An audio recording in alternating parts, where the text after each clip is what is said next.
Para quem não me conhece, eu sou a professora Marília Xavier, sou formada em mestre pela UFPR e sou doutoranda na USP, sempre trabalhei, né, tanto como advogada quanto na docência com o direito de família das sucessões. Então, para mim, efetivamente, é um grande prazer estar aqui com vocês. Quero aí, num brevíssimo intervalo de tempo, né, ter todos aí como meus colegas e vale a pena se empenhar para a primeira fase. Certamente aí vocês já viram na internet que por conta das mudanças do edital, a tendência é que a primeira fase seja levado bem a sério pelo examinador. Então, né, parabéns aí para todos vocês que estão aqui conosco e vamos lá. Seguinte, vamos começar pelo direito de família. Tá? O direito de família é um direito sempre prestigiado pelo examinador da FGV e a razão é óbvia, pessoal. Deem uma olhadinha aí. Nos últimos anos, o direito de família foi absolutamente revolucionado. Não é verdade? Se a gente fosse voltar ali para 2008, para 2007, caramba, direito de família era totalmente diferente. Então, olha só, para a gente ganhar tempo aqui e conseguir vencer todos os itens importantes para a tua preparação da primeira fase, me permita já começar pelo próprio nome. Hoje, pessoal, vocês já devem ter observado que as principais doutrinas, aí, os principais manuais não falam mais em direito de família, falam direito das famílias. Por que fazem isso? Porque hoje, pessoal, é importantíssimo que todo candidato tenha consigo a ideia de que não há mais um único modelo de família. Aí você poderia pensar, nossa, professora, claro que não existe um único modelo de família. Olha, pessoal, nem sempre a gente foi pluralista. Então, acompanhe aqui comigo um brevíssimo resumo histórico. Se a gente fosse voltar para o nosso primeiro Código Civil que tivemos lá no Brasil, Código Civil de 1916, o único tipo de família era o casamento. Quando eu falo isso, eu quero que você efetivamente entenda que se a gente traçasse aqui uma linha, casamento para cá, sem casamento, num segundo momento, quem estava fora realmente da linha do casamento não tinha qualquer tutela jurídica, nenhuma, nem alimentos, nem sucessão, nem nada. Claro que hoje toda essa ordem de ideias foi quebrada. E como é que começou isso? Primeiro, Constituição de 88. Pessoal, falem comigo aqui, que tipos de família que a Constituição de 88 reconhece pela primeira vez? Além do casamento, claro, a união estável e também a família, normalmente os alunos esquecem desse tipo de família que é simplesmente uma das mais utilizadas no Brasil, segundo os dados do IBGE, a família monoparental. O que é a família monoparental, pessoal? É a mãe solteira, o pai solteiro, não é? O viúvo, a viúva. Então, olha só, Constituição de 88, além do casamento, união estável e família monoparental. Só que a gente não para por aí. Hoje, se você for fazer um mapeamento aí de todas as tipologias de família que nós temos, a gente chegaria também família mosaico ou reconstituída. O que é isso, pessoal? Família mosaico, um pedacinho de cada cor, reconstituída. O que significa isso? Casais que tiveram uma primeira união, aí eventualmente pactuam uma segunda, uma terceira união, né? Tem filho do primeiro casamento, do segundo. Essa é a ideia. E aí também, pessoal, preciso falar para vocês o seguinte, que com essa evolução, né, além de ter aumentado os tipos de família, algumas famílias foram ressignificadas. Hoje, quando você lê casamento na Constituição e no Código Civil, toma cuidado, porque vai estar escrito lá que é entre homem e mulher. Continua sendo entre homem e mulher, mas também pode ser homoafetivo. Professora, por que você está falando homoafetivo? Por quê? Porque, segundo alguns doutrinadores, principalmente a professora Maria Berenice Dias, né, falar simplesmente homossexual reduz a união a uma parte meramente sexual. E um tipo de família não pode ser só isso. Então, hoje, o jargão mais utilizado até mesmo pelo examinador da FGV é homoafetivo. Então, olha só, aquele julgamento simbólico do STF, pessoal, toma cuidado. O que você vai assinalar na primeira fase, né, como efeito deste julgamento simbólico do STF? Ele simplesmente concedeu efeitos de união estável para a família homoafetiva. Posteriormente, o STJ admitiu o casamento e aí, logo depois, o nosso CNJ, Conselho Nacional de Justiça, também endossou essa tese de casamento homoafetivo. Então, toma cuidado porque o julgamento não foi na seara do casamento. Agora, olha só, pessoal, isso estando presente, vamos entrar já no Código Civil, vamos entrar aí no livro de Direito de Família, e o livro de Direito de Família no Código Civil, ele começa pelo casamento. Abre lá, artigo 1511 já começa pelo casamento. O que ele fala? Que o casamento é civil. O que significa ser civil? Que não é religioso. Professora, mas eu quero casar na igreja, eu posso? Claro, perfeito. Liberdade de crença. Para que esse teu casamento lá na igreja seja válido, você tem que observar todas as formalidades que o código vai colocar e você tem que ter, então, o respeito das formalidades de um casamento civil. Então, você tem que fazer a sua habilitação, por exemplo, lá no cartório, não é mesmo? Tem que ter um número certo de testemunhas, tem que seguir todo o rito civil. Agora, olha só, quando o código começa dizendo que o casamento no Brasil é civil, isso tem um significado muito importante. Por quê? Antes, no Código de 16, aquele código que só admitia o casamento, a ideia era que o casamento era religioso. Por isso que você não podia fazer o quê? Se separar, se divorciar, como queiram. Você não podia romper o teu casamento. A ideia até hoje religiosa não é essa?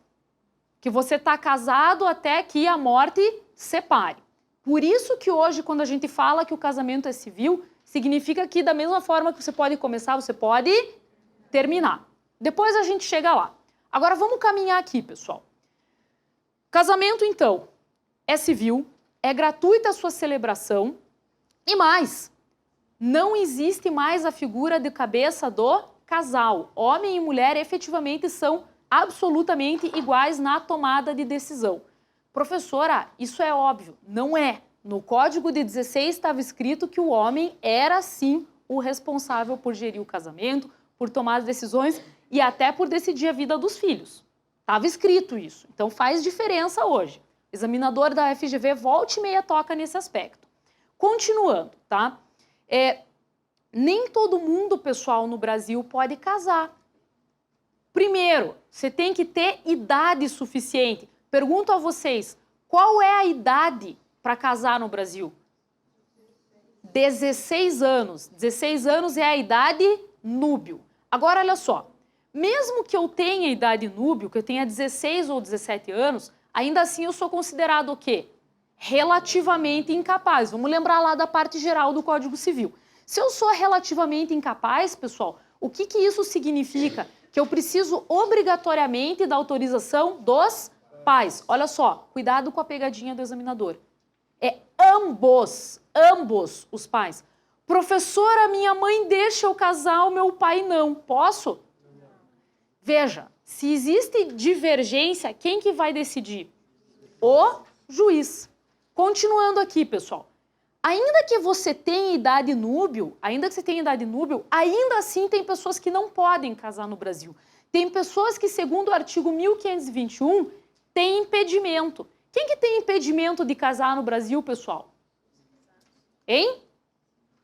Quem já é casado, ascendentes com descendentes, que mais? Parentes colaterais até terceiro grau. Então, vamos resumir aqui, ó, pessoal. Independente da origem da filiação, não interessa se você é filho biológico, se você foi adotado. Por que não interessa isso? Porque filho, segundo a Constituição de 88, filho é filho. Não existe mais aquela classificação discriminatória. Então, veja, se você é filho de alguém, você tem ascendentes não pode casar com eles. Então, você não pode casar com mãe, não pode casar com vô, não pode... Ai, professora, é isso que a lei diz. Tudo isso por quê? Vedação do incesto. Que mais? Não pode casar com o irmão. Irmão é parente colateral de que grau, pessoal? Segundo. Pode casar com o tio no direito brasileiro, pessoal? Não. Por quê? Parente colateral de terceiro grau. Agora vem a pergunta aqui. E com o primo, pode? Claro que pode, porque o primo é um parente colateral de quarto grau. Continuando aqui, pessoal. Não confunda isso, que se chama impedimento para o casamento, com as causas suspensivas. As causas suspensivas estão no 1523 e alguém que casa sob causa suspensiva, pergunto para vocês, o casamento vai ser nulo ou anulável? Hein, pessoal? Nulo ou anulável? Com impedimento, o casamento é nulo. Causa suspensiva, o casamento é nulo ou anulável? Nenhum dos dois. Pessoal, essa é a pegadinha clássica da FGV. Por favor, pessoal, anotem aí. A única sanção que existe, se você casa mediante uma causa suspensiva, é que o regime de bens que será imposto ao casal é a separação obrigatória de bens. Separação obrigatória de bens. E já que a gente está falando aqui de regime de bens, vamos revisar quais são os regimes de bens no direito brasileiro. Vamos lá. Separação obrigatória. Que mais? Separação convencional. Comunhão universal de bens. Comunhão parcial de bens. E daí tem aquele último regime que quase não é aplicado no Brasil. Quase ninguém escolhe. Que é um regime novo, instituído pelo Código Civil. Participação final nos aquestros. Participação final nos aquestros. Agora, olha só. Quem no Brasil que tem o regime da separação obrigatória? Quer dizer, a pessoa não pode escolher o seu regime de bens. Ela até quer escolher. Ah, eu quero casar pela comunhão universal. O Código Civil vai lá e diz assim, não, não pode. Você tem que casar pela separação obrigatória. Além de quem está mediante causa suspensiva. Quem mais, pessoal? Maiores de 70 anos. E aqui muito cuidado, porque a gente teve uma alteração. Quando o código foi editado, era maior de 60, mas foi elevado para 70. Também, pessoal, causa suspensiva para quem não teve a autorização para o casamento. Ou melhor, quem teve autorização, mas não tem a idade núbil. Quem não tem a idade núbil. Por que isso? Porque assim como acima de 70 o código presume que a pessoa não teria todas as suas potencialidades para tomar a melhor escolha, também o código presume que aquele que está entre 16 e 17 anos não tem maturidade suficiente para casar, senão pela separação obrigatória. Continuando aqui, pessoal, continuando aqui. Pergunto, em relação aos impedimentos, 1521, torna nulo o casamento. Isso se aplica para a união estável ou não, pessoal? Sim ou não? Sim, sim. Ou seja, da mesma forma que eu não posso casar com meu pai, eu também não posso ter uma união estável. Então, esse artigo se aplica perfeitamente para a união estável. Agora, tem uma exceção. A última vez que a primeira fase cobrou essa exceção, pessoal, foi um derrame. Então, vamos lá. Anote aí para mim. A única exceção é em relação à pessoa casada. Como assim, professora? Veja, se você é casado, mas está separado, ou ainda, se você está separado judicialmente, aí pode sim se constituir uma união estável. Professora, não entendi. Ó, é o seguinte, Muitas vezes eu recebo no meu escritório clientes que falam assim, ah, doutora, tô tranquilo, no papel tá escrito que eu sou casado. Então, realmente, eu comecei aqui um relacionamento tal, poderia ser uma união estável, mas não é, porque olha aqui, ó, tem um papel, certidão de casamento, eu tô casado ainda. Aí o que eu vou falar para aquela pessoa? Cuidado. Por quê? Porque mesmo que ela esteja casada no papel, se ela estiver separada de fato, ainda que não judicialmente, se ela estiver separada de fato, ela pode sim ter união estável. E aqui a gente já emenda mais um ponto. Vamos revisar, pessoal. Quantos anos que você precisa estar junto para ter união estável, hein, pessoal? Quantos anos? Não tem. Ah, perfeito, pessoal. Poesia aqui para os meus ouvidos. Segundo 1723, união estável é o quê? União pública, contínua, duradoura, com o objetivo de constituir família. Codificador não colocou um prazo mínimo nem máximo. Então, o juiz vai ver no caso concreto. Professora, só é união estável se eu fizer aquele contrato, aquele pacto de convivência no cartório? Não. Se você quiser fazer, você pode. Que vantagens que você vai ter? Vai ter a certeza de quando ela começou, você vai poder escolher o regime de bens. Mas se você não fizer e estiver vivendo conforme o 1723 prescreve, qual regime de bens que se aplica? Comunhão parcial. Ok, pessoal. Então, olha só. Baseado nisso aqui, com todos esses elementos que vocês têm, a gente já pode passar para os pontos mais importantes de sucessões. Quero revisar com vocês o seguinte. O princípio mais importante do direito das sucessões é o princípio francês, pessoal. Princípio da Césine. O que significa? Pessoa morreu, naquele instante se dá a transmissão de bens. Ok. Professora, meu pai morreu, demorei 7 anos para fazer o inventário. Pessoal, de acordo com o princípio da Césine, no instante que o seu pai morreu, você já se tornou herdeiro. Se você demorou 7 anos para fazer o inventário, significa dizer que você demorou 7 anos para regularizar. Mas você já era herdeiro. Outra coisa, durante esse tempo, enquanto você não termina o inventário, se aplica as regras do condomínio. Se você tem um irmão, por exemplo, que herdou uma casa junto com você, se só regularizaram 7 anos depois, durante aquele período se aplicam as regras do condomínio. Agora, olha só, pessoal, vamos acelerar aqui. Quero dizer para vocês o seguinte, quem são os herdeiros necessários? Falem para mim, quem são os herdeiros necessários? Primeiro, sempre sabendo que o grau mais próximo afasta o mais remoto. Descendentes, cônjuge e ascendente. Beleza, olha só.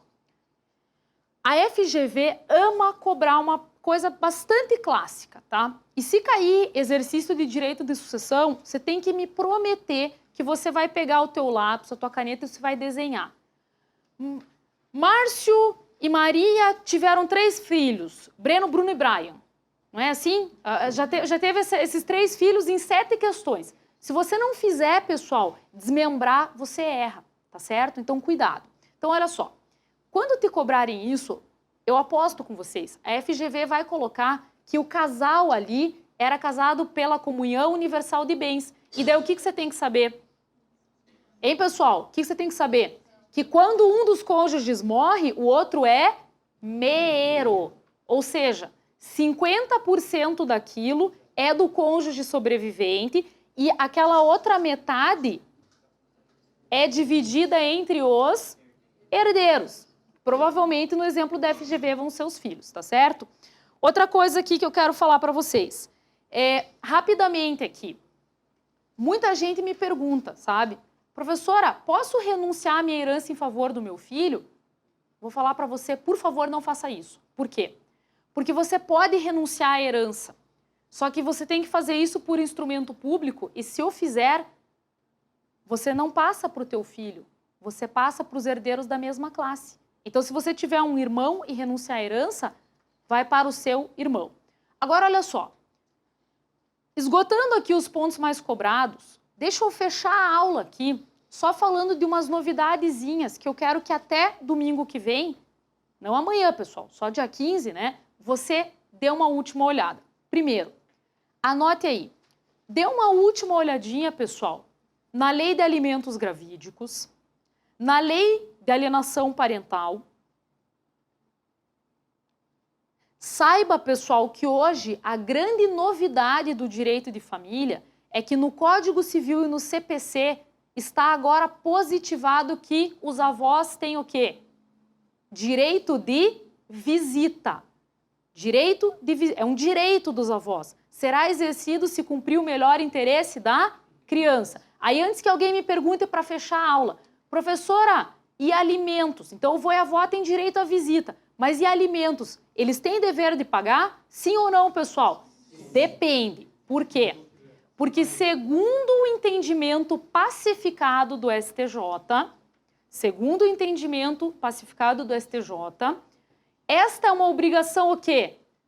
Subsidiária, tá certo? O colega acertou. Essa é uma obrigação que primordialmente é dos pais. Então, primeiro você tem que processar os pais, provado que não tem possibilidade, e a criança vai ter a outra parte do binômio, a necessidade, aí você passa para os avós. Não dá para fazer um pulo e processar direto. Então, significa que essa é uma obrigação o quê, pessoal? Repitam comigo.